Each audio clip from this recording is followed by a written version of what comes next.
Hi guys, welcome to our channel Telugu audio stories with Maitri. నా ఛానల్ని ఎవరైనా ఫస్ట్ టైం చూస్తున్నట్టయితే తప్పకుండా లైక్ చేయండి, షేర్ చేయండి అండ్ సబ్స్క్రైబ్ చేసుకోండి. Miss Lakkamamba part 100. ఇక లేట్ చేయకుండా స్టోరీలోకి వెళ్ళిపోదాం. బ్లేడు మనం ఎప్పుడు పెళ్లి చేసుకుందాం అని అడిగింది సావిత్రి. నువ్వు ఎప్పుడంటే అప్పుడే, కాకపోతే బయట జరిగింది క్లియర్. ఎప్పుడు అవుతుంది? ఎందుకంటే పెళ్లి అవ్వగానే మనం హనీమూన్కి వెళ్ళాలి. కాకపోతే ఇప్పుడే లేచిపోయి వచ్చినట్లు మనం ఇక్కడ దాక్కోవలసి వస్తుంది అన్నాడు బ్లేడు ఉమ. ఆ బాధ నాకు ఉంది బ్లేడు. మా మామ కాశీ ఉన్నాడే, నీకు తెలుసు కదా. ఆయనకి ఫోన్ చేద్దామంటే నా ఫోను పని చేసి చావట్లేదు. ఏంటో అంటుంది సావిత్రి. తన సిమ్ తీసేసి అప్పటికే 2 డేస్ అయ్యింది. అది ఇంకా ఆమెకు అర్థం కాలేదు.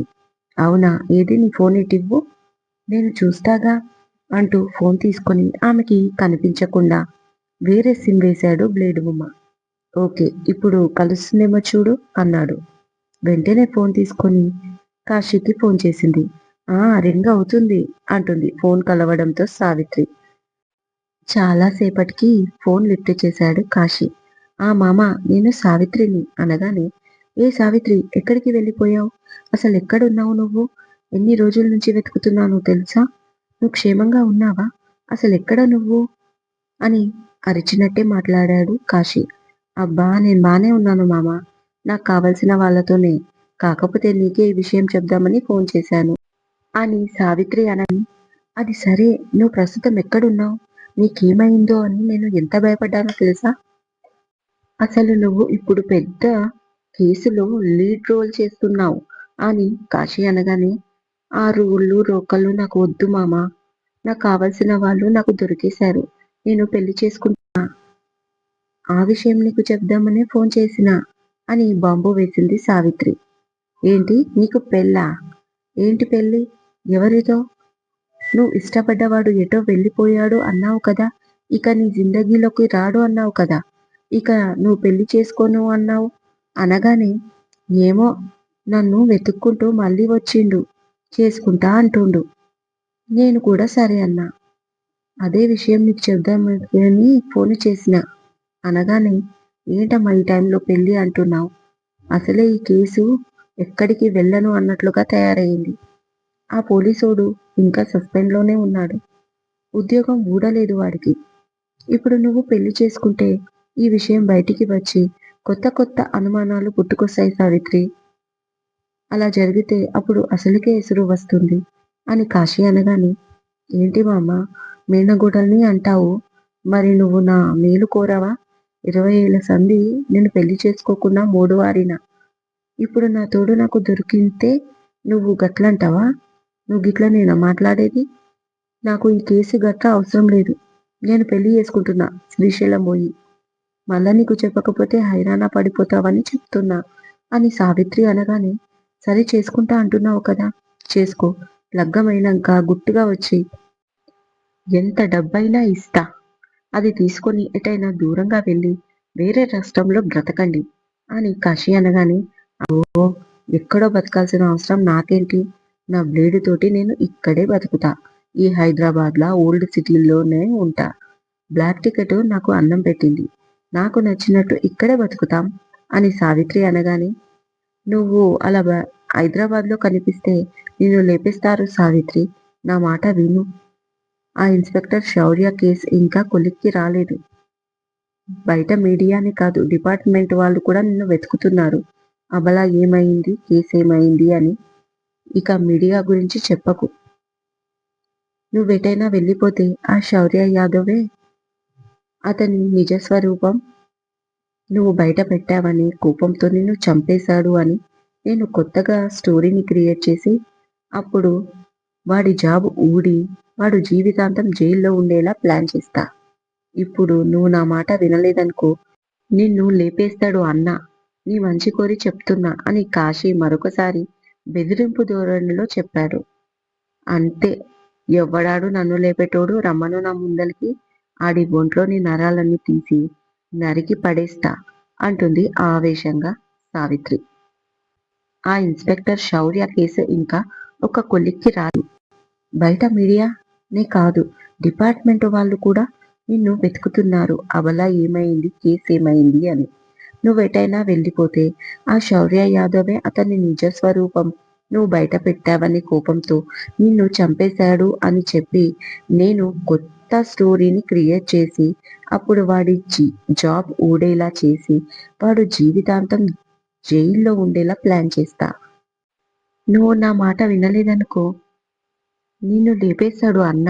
నీ మంచి కోరి చెప్తున్నా అన్నాడు కాశీ.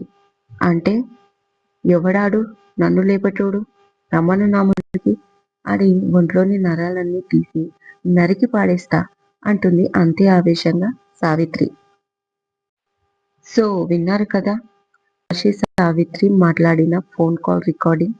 ఇప్పుడు మమ్మల్ని ప్రొసీడ్ అవ్వమంటారా సార్ అని సీరియస్ గా అడిగాడు కౌశిక్. ఇంత మంచి ఎవిడెన్స్ దొరికాక ఇంకా పట్టుకోకుంటే ఎలా? మీరు ప్రొసీడ్ అవ్వండి, మిగతాదంతా నేను చూసుకుంటాను అని కమిషనర్ డీజీపీ వైపు చూస్తూ చాలా పకడ్బందీగా ఒక మంచి టీంని ఏర్పాటు చేయండి. ఎవరికి ఎలాంటి అనుమానం రాకుండా, ముఖ్యంగా మీడియాకు తెలియకుండా ఈ ఎవిడెన్స్ మ్యాటర్ ఏమాత్రం లీక్ అయినా ఆ అన్న ఎవడో అలర్ట్ అయిపోతాడు. అలా జరగడానికి వీలేదు. వాడు నిమ్మకు నీరెత్తనట్టే ఉండాలి. అప్పుడే మనం అని పట్టుకోగలం. అక్కడక్కడ పోలీసులు, ట్రాఫిక్ పోలీసులు లంచాలు తీసుకుంటుంటే వీడియోస్ తీసి సోషల్ మీడియాలో పెట్టి నవ్వులు పూయిస్తారు. మరి అలాంటిది నగరంలో ఒక మంచి పోలీస్ ఆఫీసర్ తన ఇల్లులా సిటీని చూసుకుంటూ తన ఫ్యామిలీలా జనాలకు విలువ ఇస్తూ రాత్రి పగలు తేడా లేకుండా సిన్సియర్గా డ్యూటీ చేస్తుంటే అతని పనికి మెచ్చుకోకుండా అడ్డమైన ఆరోపణలు చేసి ఉద్యోగం ఊడేలా జీవితాంతం జైల్లో ఉండేలా ప్లాన్ చేసే ప్రతి ఎదవకి ఈ కేసు ఒక లెసన్ అవ్వాలి. మరొకసారి ఒక సిన్సియర్ పోలీస్ ఆఫీసర్ పైన అపవాదులు వెయ్యడానికి కూడా వెనక్కి జంకాలి నా కొడుకులు. శౌర్యాన్ని టార్గెట్ చేసి లేనిపోనిది సృష్టించారని రేపు బయట తెలిసి శౌర్య లాంటి యంగ్ డైనమిక్ పోలీస్ ఆఫీసర్ని ఇన్స్పిరేషన్గా తీసుకొని ఇంకా చాలామంది యంగ్ స్టార్స్ మన డిపార్ట్మెంట్లోకి చేరాలి. అలా జరగాలి అంటే ఈడెవ్వడో వాణ్ణి పట్టుకొని తగిన బుద్ధి చెప్పాలి మనం. పైగా ఇది కేవలం డిపార్ట్మెంట్ గౌరవానికి సంబంధించిన విషయం. అస్సలు వెనక్కి తగ్గొద్దు. నిజం మన వైపు ఉంది. ఈసారి పోలీస్ శక్తి ఏంటో వాళ్ళకి ఒక్కసారిగా రుచి చూపించాలి అని కసిగా అన్నాడు కమిషనర్.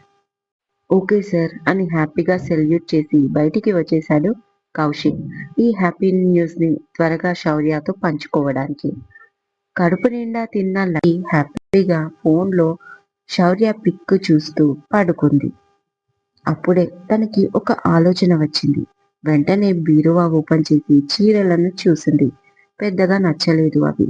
అన్ని చిందరవందర చేస్తూ ఫైనలీ ఒక శారీ నచ్చడంతో అది తీసి తన షోల్డర్ పై వేసుకొని మిర్రర్ లో చూసుకుంది. వావ్, ఇట్స్ నైస్ అని తనకు తానే కాంప్లిమెంట్ ఇచ్చుకొని తన దగ్గర ఉన్న కొన్ని టాప్స్ నుంచి ఆ శారీకి మ్యాచింగ్ అయ్యేలాగా ఒక టాప్ ని బ్లౌజ్ లా తీసుకొని వాష్రూమ్ లోకి దూరింది. కాసేపటికి ఫ్రెష్ అప్ అయి వచ్చి చీర కట్టుకోవడానికి ట్రై చేసింది. కానీ తన వల్ల కాలేదు. ఇంతలో గదిలోకి జయంతి రాగానే తనని అడిగింది. ఏంటో ఇవాళ ఎప్పుడో వర్షం పడుతుందో ఏంటో అంటూనే చీర కట్టింది లక్కీకి జయంతి. ఇక వెంటనే జ్యువెలరీ బాక్స్ తీసి అందులోని పెద్ద పెద్ద జుంకాలు, చెవులకి, మెడలో సన్నటి చైన్, కళ్ళకి ఐబ్రో పెన్సిల్ తో దిద్ది మస్కరా టచ్అప్ చేసింది. లైట్ గా మేకప్ పౌడర్, నుదుటిన చిన్న రెడ్ కలర్ స్టిక్కర్, కొంచెం లిప్ బామ్ పెదకు అప్లై చేసి ఫైనల్ లుక్ చూసుకుంది. చాలా క్యూట్ గా కనిపించింది లక్కీ తనకు తానే. అలా తను మిర్రర్ లో చూసుకుంటుంటే వెనక నుంచి ఒక్క చీర కోసం చీరలు మొత్తం కింద తీసి పడేయాలా? ఎలా వస్తుందే నీకు తెలివి అంటూ ఒక పక్కన జయంతి బూరువా సర్దుతుంటే మమ్మీ నేను ఎలా ఉన్నాను అని అడిగింది. లక్కీ చాలా అందంగా కనిపించడంతో ఇవాళ చాలా బాగున్నావు.